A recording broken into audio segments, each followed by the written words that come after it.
नमस्कार। आप देख रहे हैं डीपीके न्यूज और मैं हूं आपके साथ विकास पारी। आज हम पहुंचे हैं जिला अनूपगढ़ और एक ऐसी खास शख्सियत के पास में जिनकी उम्र जरूर है लेकिन जोश और जुनून युवाओं जैसा। जब वो बोलते हैं तो एक क्रांतिकारी जो भाषण है वो उनके मुख से झलकते हैं। मौजूद है हमारे साथ वरिष्ठ व्यापारी एवं कांग्रेस के बड़े लीडर भजन जी कामरा।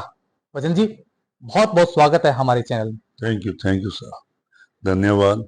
भजन जी, राजनीति के जाने माने चेहरे हैं आप। अगर आपके राजनीतिक करियर की बात की जाए तो कब इस करियर की आपने शुरुआत की और किस प्रकार इस राजनीति के अंदर आपने कदम रखा?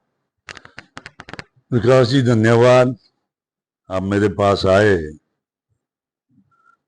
आपके चैनल से जुड़ने का मुझे मौका मिला। आपने सवाल किया कि मैं कब राजनीति में आया, कब मुझे जुड़ने का मौका मिला।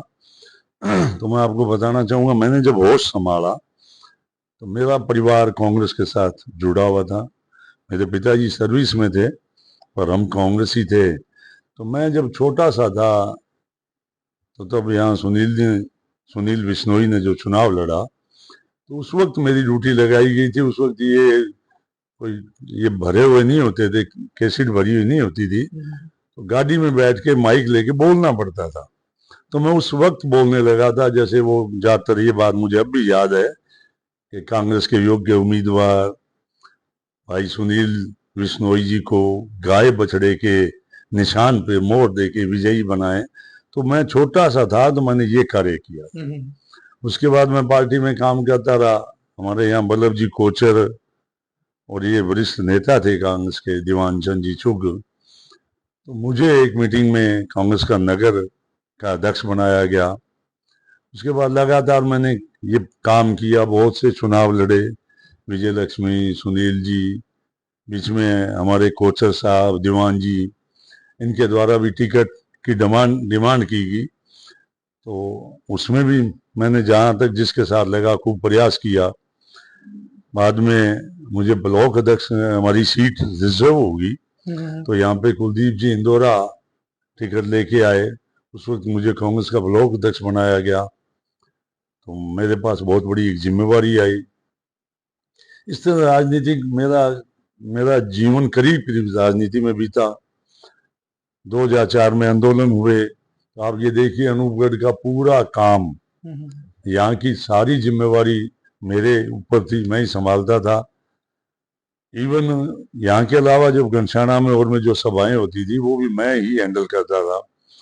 उस दरमियान मुझ पे 5-7 मुकदमे भी हुए। मेरा बंदूक का लाइसेंस आज भी जब्त है उस समय का। इस दरमियान नगर पालिका के चुनाव हुए, मैंने मेरी मिसेज को चुनाव लड़ाया क्यों चेयरमैन की सीट रिजर्व थी, तो वो वाइस चेयरमैन बनाया उसको। फिर अगली योजना में मैंने बेटे को चुनाव लड़ाया, तो सीट रिजर्व थी इसलिए बेटे को लड़ाया।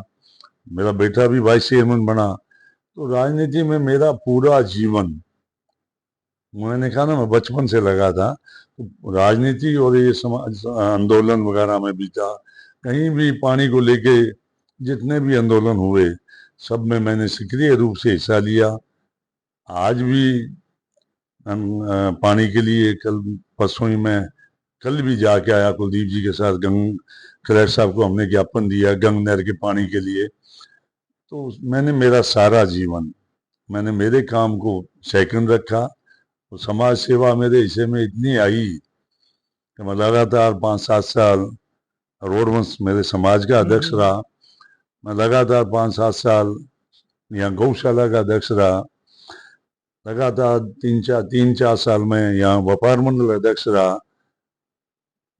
क्रय विक्रय सोसाइटी का भी मैं डायरेक्टर बना, चुनाव हुए थे। तो इस तरह से अभी मौजूदा समय में मुझे शहर वासियों ने, हमारे यहाँ दशहरा जो बहुत शानदार होता है उसके बारे में आपको बताना चाहूँगा कि 1994-95 से लेके सन 2016 तक ये सिर्फ हमारे परिवार द्वारा ही, मेरा छोटा भाई देवेंद्र कामरा जिसका स्वर्गवास हो गया 2014 में, हमारे उन्हीं के द्वारा, हमारे यानी हमारे द्वारा ही किया जाता था दशहरा यहाँ।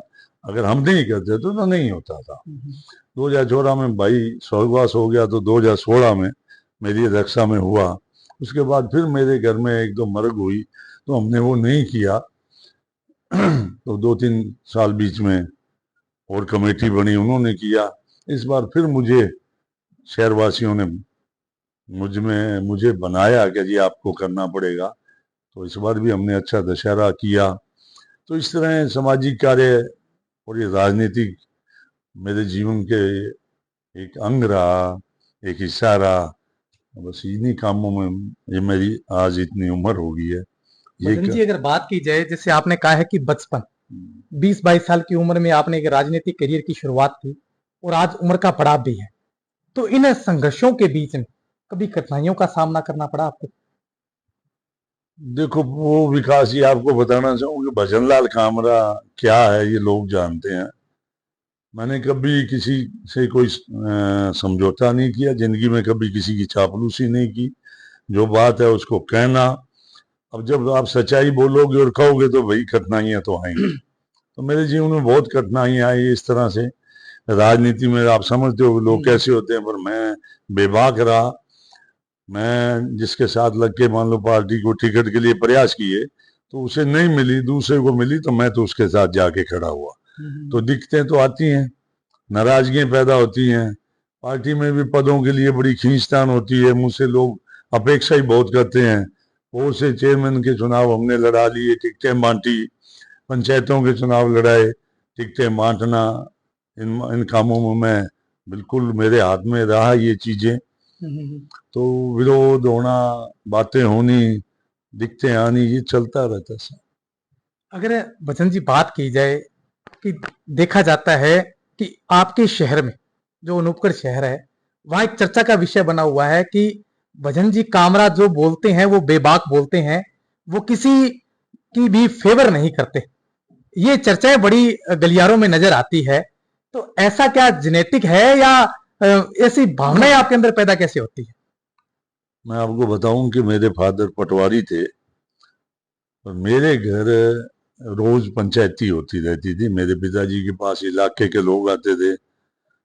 हमारे घर में कोई किसी का कोई झगड़ा होता तो आते, पंचायती होती थी। मेरे फादर लोगों की पंचायती करते थे, तो मैं भी वहीं बैठता था। और उन्हीं के गुण मेरे में भी, वही उन्हीं की औलाद हूँ, तो वो आएंगे। तो आप ये देखिए कि शहर में ऐसा मेरा जीवन बीता है कि 2-4-5 पंचायतियां तो दूर रह जाती हैं।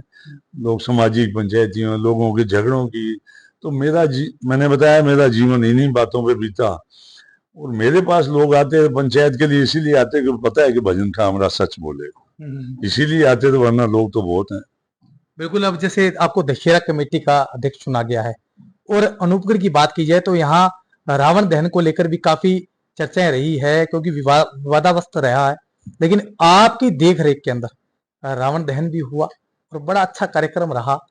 तो अचानक इस प्रकार का सिस्टम आना और एक बड़ा ओहदा, एक उस ओहदे में रहकर भी आपने समाज के बहुत से कार्य किए हैं, तो इसको लेकर आप क्या कहेंगे? जैसे आपने मेरे से पूछा था कि कोई दिक्कतें तकलीफें हैं, तो एक उसी का हिस्सा इस बार हमारे कुछ विवाद पैदा हुआ जिसने बड़ी पीड़ा दी मुझे। मैं मानता हूं कि बहुत पीड़ा आई, जो नहीं होना चाहिए। एक हमारा पर्व है दशहरा, उस पर्व के बीच में इस तरह की बाधा आना, अगर विवाद पैदा हुआ तो मेरा नाम आया, तो किस किस को समझाएं कि भाई मैं निर्दोष हूं, मेरा दोष नहीं है। तो हर तरह की चर्चा चलती है, कुछ लोगों ने मुझे ही दोषी माना होगा, तो इसलिए एक पीड़ा आई थी। और मैं ये कहता हूं कि मैंने बचपन से लेके अब तक ऐसे मेरे जीवन में बहुत से पड़ाव आए हैं। मेरा जीवन मैं कहूँगा संघर्षों से भरा रहा। और जो सच बोलेगा, सच्ची बात करेगा, उसको कष्ट आएंगे। भजन जी, एक बात पूछना चाहूंगा, क्योंकि आज की जो युवा पीढ़ी है वो भी कहीं ना कहीं देखी जाती है कि राजनीतिक करियर की शुरुआत कर रही है। आपने बचपन से लेकर और अब तक लगातार संघर्ष में, कठिनाइयों में और राजनीति की गलियारों की बड़ी चर्चाएं सुनी हैं। तो आज की युवा पीढ़ी को आप राजनीतिक करियर की जिस प्रकार शुरुआत कर रहे हैं, क्योंकि आपका तो अनुभव है और आप इस अनुभव में बड़े ही बारीकी से जानते हैं। तो आज की युवा पीढ़ी है, वो अगर राजनीति में आती है तो किस प्रकार से वो ठोस बन के रहे, किस प्रकार इन कठिनाइयों से बचकर रहे और संघर्ष करे, इसको लेकर आप क्या कहेंगे? देखो जी, मैं भावी पीढ़ी जो आ रही है उसको संदेश देना चाहूंगा, आप राजनीति में किसी स्वार्थ के लिए नहीं आए।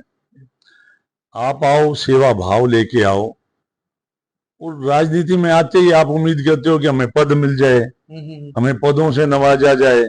मैं कहता हूँ सेवा करो ना, अपने आप को इस लायक बनाओ कि पद आपके पीछे फिरें, लोग आपको पद देने के लिए आपके पास आए कि हम आपको ये बनाना चाहते हैं। मजा उसी में है। ज्यादातर लोग मैं देखता हूँ कि आते ही इसीलिए हैं कि मुझे बना दो, मैं सेवा करना चाहता हूँ, मैं कुछ करना चाहता हूँ। तो भाई पहले कुछ करो, लोग आपको अपने आप बनाएंगे। करो ना कुछ, आप में कुछ होगा, आपकी काबिलियत जब लोग देखेंगे तो पद तो आपके पीछे फिरेंगे। राजनीतिक लोग, ये हमारी राजनीतिक पार्टी है, मैं ये यहां तक कहता हूं कि टिकट लेके आपके घर आएंगे कि आप हमारी टिकट लो।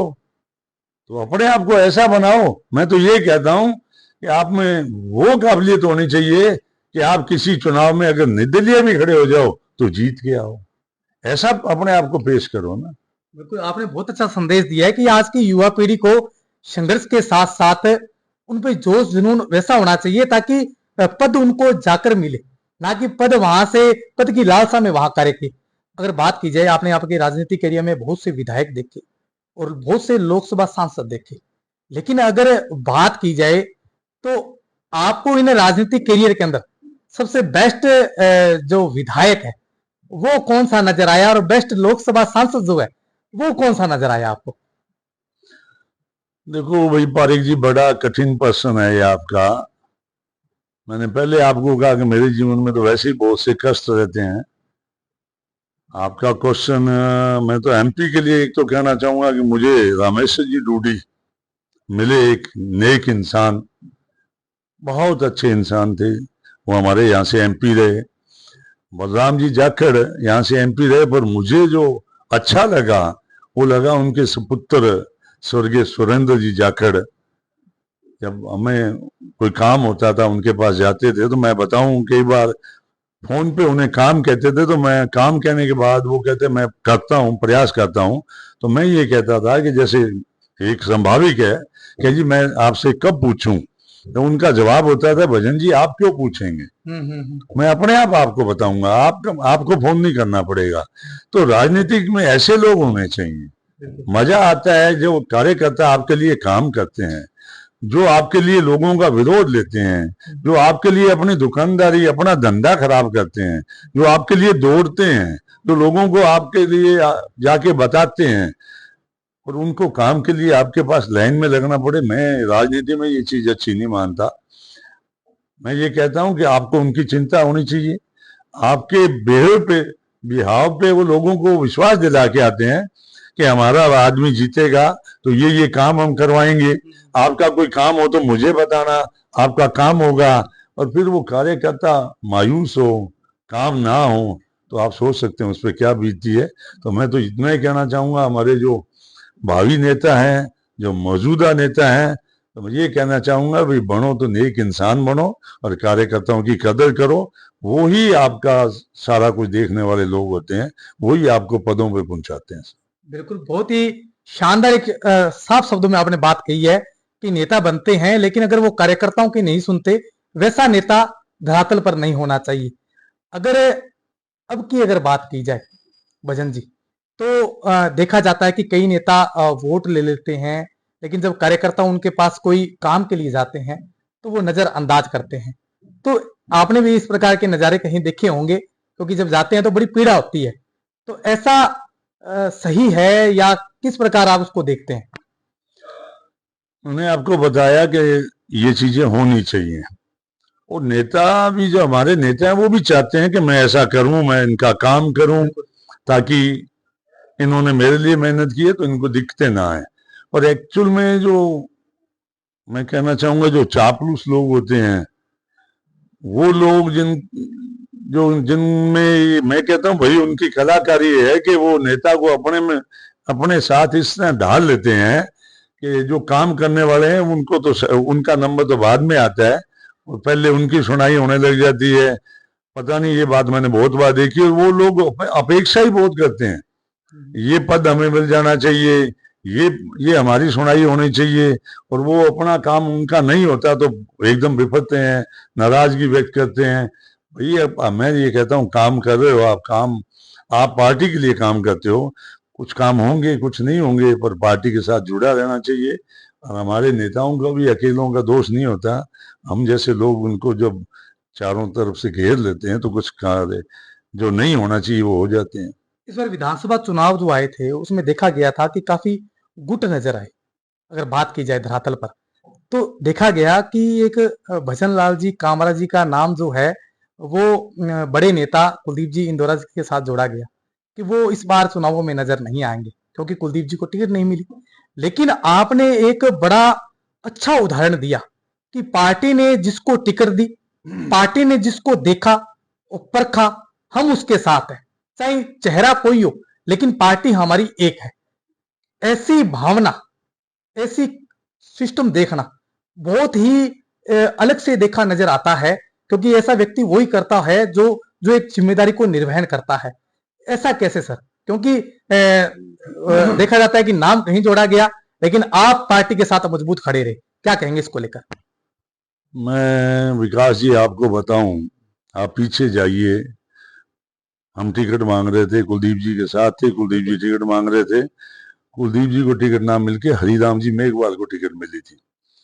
और आप देखिए, पता कीजिए कि भजनलाल कामरा उस वक्त भी हरिराम मेघवाल के साथ खड़ा था, और इस बार कुलदीप जी टिकट के दावेदार थे, पर टिकट शिमला नायक को मिली। भजनलाल कामरा शिमला नायक के साथ खड़ा था। तो इसमें आपको मैं ये कहना चाहूंगा कि कुलदीप जी के अगर सबसे नजदीक कोई आदमी तो भजनलाल कामरा। अब भजनलाल कामरा उस वक्त हरिराम के साथ खड़ा था, उसके बाद भी कुलदीप जी का पहला आदमी। आज शिमला जी के साथ खड़ा हो तो मैं कुलदीप जी का पहला आदमी हूँ, यानी उनका खास आदमी हूँ। तो अगर कुलदीप जी मुझे रोकते तो मैं, आप समझ सकते हो हमारे संबंध ऐसे थोड़ी होते। तो हमारे जो, मेरा छोटा भाई मेरे बेटे समान है, कुलदीप जी ने कभी ऐसा कदम नहीं उठाया। हाँ, लोग अपने आप को निर्णय ले लें, नाम उनका आ जाए, वो अलग बात होती है। ठीक है, टिकट नहीं मिलना पीड़ा एक आती है, पर आप समझ सकते हैं कि अगर मुझे कुलदीप जी रोकते तो एक अलग बात होती। भजनलाल उस वक्त क्या करता वो अलग चीज है। मैं अगर टिकट कुलदीप जी को ना मिलके हरिराम जी को मिली, अब नहीं मिलके शिमला नायक को मिली, तो भजनलाल कामरा अगर पार्टी के साथ खड़ा था तो आप समझ सकते हो कुछ मेरे विचार, कुछ कुलदीप जी के विचार, कुछ नेक विचार होंगे तो ये ऐसे काम होते। अब एक चर्चा आ रही है कि अनूपगढ़ जिले को लेकर काफी संशय चल रहा है। कह रहे हैं कि अनूपगढ़ जिले को हो सकता है समाप्त किया जाए या इसको रखा जाए। तो इसको लेकर, क्योंकि आपका भी इस अनूपगढ़ जिले में संघर्ष काफी रहा है, क्योंकि आप विभिन्न पदों पर विराजित हैं और राजनीतिक में एक अच्छी पेठ है, तो क्या कहना चाहेंगे कि अनूपगढ़ जिला अगर खारिज करते हैं तो कैसा नजारा देखा जाएगा, और अगर खारिज ना करे तो इसको लेकर आप क्या करेंगे? देखो जी, सबसे पहले तो मैं आपको ये बताऊं वैसे ही सवाल हम बैठते हैं तो हमेशा बातें होती हैं कि ये अनूपगढ़ जिला खारिज होगा। तो मैं तो नहीं मानता कि अनूपगढ़ को खारिज करने की कोई हिम्मत करेगा, क्योंकि ये हमें कोई खैरात में नहीं मिला। यहाँ इस इलाके के लोगों ने लगातार, सुरेश जी बिश्नोई हमारे वो जिला बनाओ संघर्ष समिति के अध्यक्ष थे, और लोगों ने, यहाँ के बच्चे बच्चे ने 12 साल लड़ाई लड़ी। हम लोग, हमारे लोग यहाँ से जयपुर तक पैदल यात्रा की। बहुत से कार्यक्रम इन 12 सालों में शांतिपूर्ण तरीके से हमने किए। उसी का नतीजा अनूपगढ़ जिला बना। अनूपगढ़ जिला बनने के लायक है, काबिल है, डिजर्व करता था, तब बना है, कोई खैरात में नहीं मिला। तो अनूपगढ़ को जिला वापस कोई खारिज करेगा, मैं नहीं मानता कि कोई इतनी हिम्मत करेगा। अगर ऐसी कोई हिमाकत करेगा, ऐसी कोई हिम्मत करेगा, तो उसके नतीजे तो मैं समझता हूं अच्छे नहीं होंगे। जो भी करेगा उसे भुगतना पड़ेगा। बिल्कुल बसंत जी, बहुत ही स्टिक शब्दों में आपने बात कह दी है। अगर बात की जाए दीपावली पर्व की, तो तमाम लोगों से, देशवासियों से, प्रदेशवासियों से इस पावन पर्व को लेकर क्या शुभकामनाएं देना चाहेंगे आप? देखो जी, हमारे देश में आज से 5-7 साल पहले, 10 साल पहले हम बातें करते थे कोई जाति की, समाज की बातें आती थी, तो मैं ये कहता था कि आने वाले समय में हमारी जो नई पीढ़ी आएगी, ये जाति के नाम से जो बातें होती है खत्म हो जाएंगी। और मैंने देखा कि कुछ, मुझे ऐसा लगा कि जातिवाद का कुछ बढ़ावा मिला है। तो मैं इस दीपावली के इस पर्व पे ये कहना चाहूंगा कि पर्व मनाने का मजा तभी आता है जो सभी समाज के लोग, सभी जाति के लोग हम मिलके रहें, हम में सद्भावना रहे, हम एक दूसरे से प्यार करें, एक दूसरे की तकलीफों को समझें। जब हम एक होंगे तभी पर्व का मजा आएगा। और मेरा ये मैसेज मान लिया जाए सभी समाज के लोगों को, सभी भाइयों को, कि भाई पर्व मिलजुल के मनाने चाहिए, ताकि एक अलग ही आनंद आए पर्व का और अच्छा माहौल बने। बिल्कुल, ये थे हमारे साथ अनूपगढ़ शहर के मिलनसार, स्टिक बात कहने वाले राजनेता। कांग्रेस में इनकी अच्छी पहचान है और अलग अलग सामाजिक संगठनों में एक अलग ओहदा, भजन जी कांवरा, जिनका कहना है कि समस्या आती है लेकिन उसका समाधान है। राजनेता राजनीति करते हैं लेकिन उसको बारीकी से समझने की जरूरत है, और समस्या जब आमजन लेकर आता है तो उसका समाधान करवाना ही एक मुख्य धारा है। वही दीपावली पर्व को इन्होंने लेकर कहा है कि ये भाईचारे का त्योहार है, जात पात में बंटकर हमें ये त्योहार नहीं मनाना है, बल्कि एक साथ मनाना है। मैं मेरे सहयोगी साथी राकेश के साथ विकास पारिक, डीपीके न्यूज, अनूपगढ़।